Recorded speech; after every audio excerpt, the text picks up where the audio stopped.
Buenas tardes. Antes que nada, muchas gracias a los organizadores por la invitación. La verdad que es un gusto poder compartir lo que hacemos diariamente en el hospital. Y me han dicho que hay varias especialidades dentro del auditorio, incluso en la mesa, entre expositores y coordinadores. Así que bueno, es muy bueno al final que podamos compartir ideas desde diferentes puntos de vista y todos enriquecernos de los conocimientos de cada uno. Así que, a modo de introducción, decir que las cardiopatías congénitas incluyen múltiples cardiopatías, que si bien están sujetas a las mismas leyes y complicaciones de las cardiopatías adquiridas, es decir, una cardiopatía estructural congénita o adquirida, si se fibrila, una fibrilación auricular hablo, bueno, todos sabremos qué hacer, pero bueno, tienen algunas variables o algunas características propias que las hacen un poco particulares. Esta complejidad en cuanto a las diferentes alteraciones estructurales hace que recoger o recopilar evidencia o generar evidencia para conductas terapéuticas o de intervención, ya sea percutánea o quirúrgica, bueno, sea un poco difícil. Encontrar una cantidad de pacientes que permita llegar a conclusiones estadísticamente significativas plantea un desafío muy importante. Esto hace que, por ejemplo, en el caso de los nuevos anticoagulantes, ya no tan nuevos, los anticoagulantes directos, vayamos un poquito por detrás del resto de la cardiología a la hora de la implementación. Porque, bueno, al ser tan disímiles las patologías, no es lo mismo hablar de una CIA con un dispositivo de cierre que de una fisiología de Fontán. Y finalmente decir que estos pacientes o nuestros pacientes plantean un desafío a la hora de evaluar riesgo trombótico por estas diferentes características de las que les hablaba. En muchos casos hacen que el riesgo trombótico sea bastante más importante que el de las cardiopatías adquiridas y que los scores de riesgo que lo evalúan sea más difícil aplicarlos porque por más que lo apliquemos, el resultado que obtengamos no sea representativo del riesgo del paciente. Aquí vemos la distribución de patologías en nuestra serie de pacientes que tenemos en seguimientos, alrededor de 270 pacientes. Este gráfico no incluye los fenómenos oval permeables ni las válvulas aórticas bicúspides. Fíjese que dentro de nuestros pacientes el mayor porcentaje se lo lleva la tetralogía de Fallot, en segunda medida la CIA, ya sea intervenida o no, y en tercer lugar la CIB.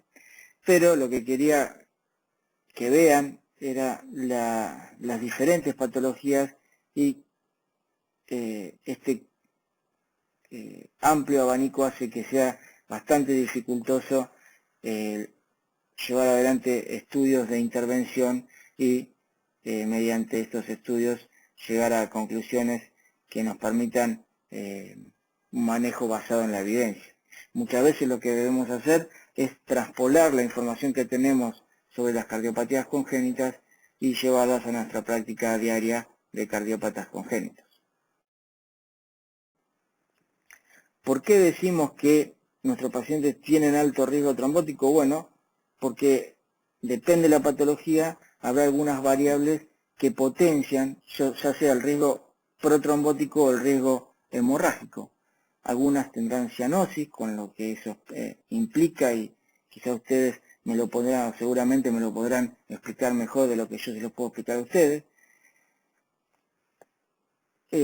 Fisiologías complejas, por ejemplo, ahora vamos a ver la hemodinamia del Fontán o del bypass total del ventrículo derecho.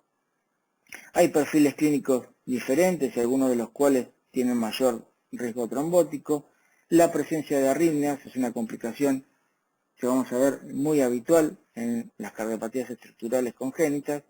La presencia de dispositivos, prótesis y elementos extraños al organismo potencian el riesgo protrombótico y ni hablar de la disfunción ventricular.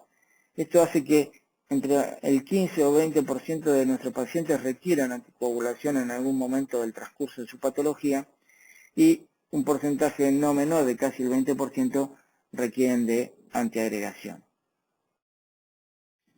Yendo de la patología menos compleja a la de mayor complejidad, aquí podemos ver en el contexto de un foramen ovado permeable, un paciente joven de 50 años con un ACV criptogénico, bueno, que cumplía todos los requisitos para ir al cierre, así que, bueno, finalmente se efectivizó, este paciente no tuvo shunt residual, no volvió a presentar evento. Ahí fíjense que en la zona hiperrefringente que muestran las flechas a nivel del septum interauricular está el dispositivo de cierre. Bueno, aquí vemos el caso de dos pacientes con prótesis en posición derecha. La imagen de la izquierda muestra unas cavidades derechas marcadamente dilatadas y una prótesis a nivel de la válvula tricúspide, y la imagen de la derecha muestra a nivel del tracto de salida del ventrículo derecho una prótesis normofuncionante. Obviamente, en el caso de colocar prótesis mecánicas, nadie duda de la indicación de la anticoagulación en forma crónica, pero hoy en día se está evaluando la anticoagulación permanente, incluso en pacientes con prótesis biológicas en posición derecha. ¿Esto producto de qué o basado en qué? Bueno, en que se ha visto que la sobrevida libre de disfunción valvular en los pacientes con prótesis derechas, biológicas, es de alrededor de 15 años. O sea, alrededor de los 15 años casi el 50% de los pacientes con prótesis valvulares han presentado algún grado de degeneración. Normalmente nuestros pacientes son jóvenes, con lo cual van a requerir varias reintervenciones. Retrasar ese deterioro valvular nos permite muchas veces ahorrarle o economizarle intervenciones al paciente, y es por eso que la indicación de anticoagulación crónica en estos pacientes parece darnos una posibilidad a la hora de retrasar el deterioro de estas válvulas. Una patología de mayor complejidad es la transposición de grandes arterias. En el esquema de la izquierda pueden ver una aorta surgiendo del ventrículo derecho y una arteria pulmonar surgiendo del ventrículo izquierdo. Esto hace que el flujo que llega con sangre carbooxigenada a través de las cavas a la aurícula derecha pase al ventrículo derecho a través de la tricúspide y, como los vasos están transpuestos, vuelva a recircular por el organismo a través de la aorta. Y del lado oxigenado, o sea, del lado pulmonar, la sangre viene oxigenada a través de las venas pulmonares hacia la aurícula izquierda, de ahí a través de la mitral al ventrículo izquierdo y vuelve al pulmón a través de la arteria pulmonar. Esto hace que haya dos circuitos en paralelo y que la sangre no se oxigene nunca. Obviamente, para ser compatible con la vida requiere un shunt, pero no quiero profundizar tanto en eso. ¿Cómo lo corregimos? Bueno, hoy en día hay cirugías un poquito más demandantes, pero que hacen que la fisiología sea más natural, pero bueno, durante muchos años, incluso se sigue haciendo, se practicaba la corrección oximétrica, es decir, la sangre que venía de las venas cavas se redirigía hacia la válvula mitral, de ahí al ventrículo izquierdo, y a través del ventrículo izquierdo a la arteria pulmonar. Eso es lo que están viendo ahí en la flecha, en el ecocardiograma de 4 cámaras, que es un bafle que los cirujanos construyen para direccionar la sangre que viene de las venas cavas hacia la válvula mitral, que da ahí al ventrículo izquierdo y a la arteria pulmonar. Del lado de sangre oxigenada, bueno, queda una gran aurícula, una mega aurícula que contiene sangre oxigenada que viene del pulmón a través de las venas pulmonares, pasa por la válvula tricúspide, de ahí a un ventrículo derecho que generalmente cuando transcurren los años está muy dilatado y disfuncionante, producto de que es un ventrículo que no está preparado para soportar presiones sistémicas, ¿sí? Y este ventrículo, a través de este ventrículo la sangre sale a la circulación sistémica a través de la aorta. Esto hace que generalmente estos pacientes presenten grandes aurículas, hay gran predisposición al desarrollo de arritmias y bueno, hay gran dilatación y disfunción ventricular, lo cual hace que el riesgo protrombótico sea muy importante. Aquí llegamos a la vedette de las patologías de hoy, que es el bypass total del ventrículo derecho o la cirugía de Fontan-Kreuzer, que a través de los años ha ido cambiando, el producto de las complicaciones que se iban viendo con el correr de los años, tenían estos pacientes que eran resueltos con esta intervención. ¿Qué patologías se resuelven con esta intervención? Bueno, principalmente la atresia tricuspidia, pero hay múltiples patologías que requieren de una resolución con fisiología univentricular, es decir, bypassear totalmente el corazón derecho o el ventrículo derecho. Las tres resoluciones que se planteaban era el anastomosis aurículo-pulmonar, es decir, la aurícula derecha del paciente anastomosada directamente a través de la orejuela a la arteria pulmonar, sin pasar la sangre entonces por el ventrículo derecho. Esto lo que generaba era grandes aurículas, mega aurículas con mucho éstasis venosa, gran riesgo trombótico o tromboembólico,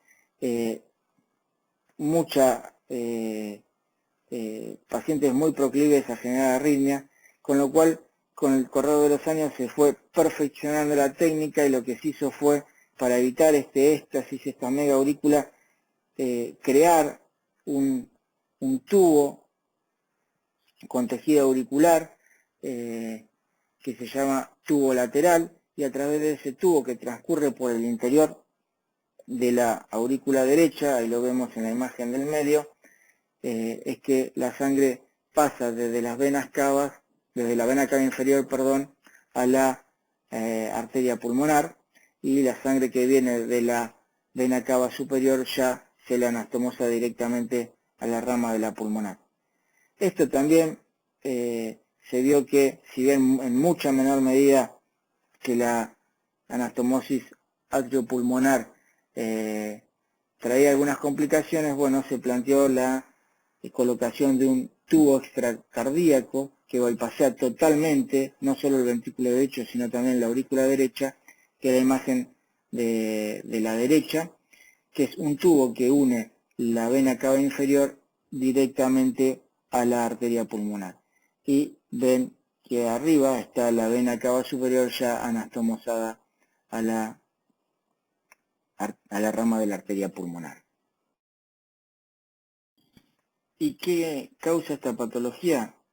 Bueno, éstasis por ausencia de bomba en el circuito venoso sistémico. Recuerden que no hay ventrículo derecho, o sea, la sangre circula por bisatergo por diferencias de presiones, lo cual hace que la congestión venosa de estos pacientes sea marcada.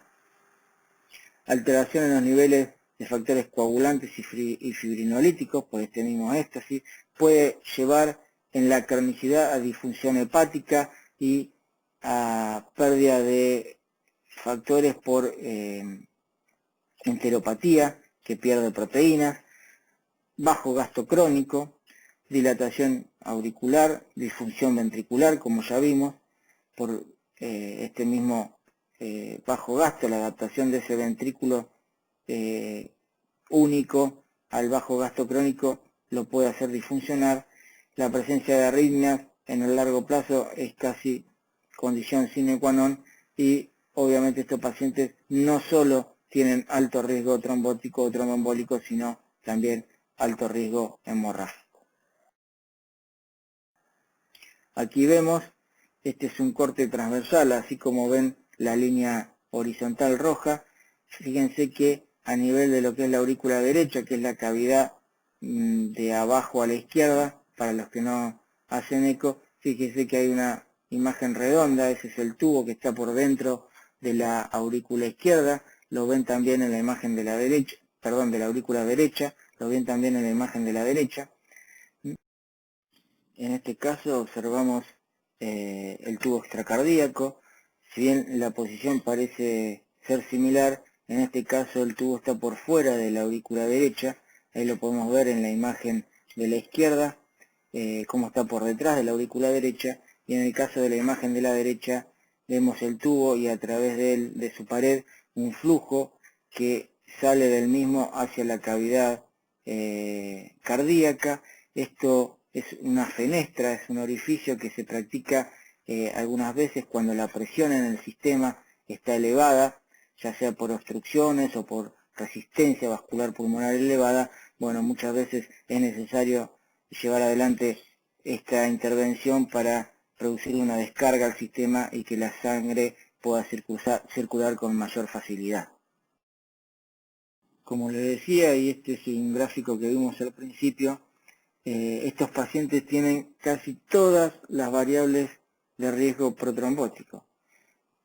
Pueden tener cianosis por ese agujerito, esa fenestra que hace que haya flujo desde el tubo hacia la cavidad cardíaca.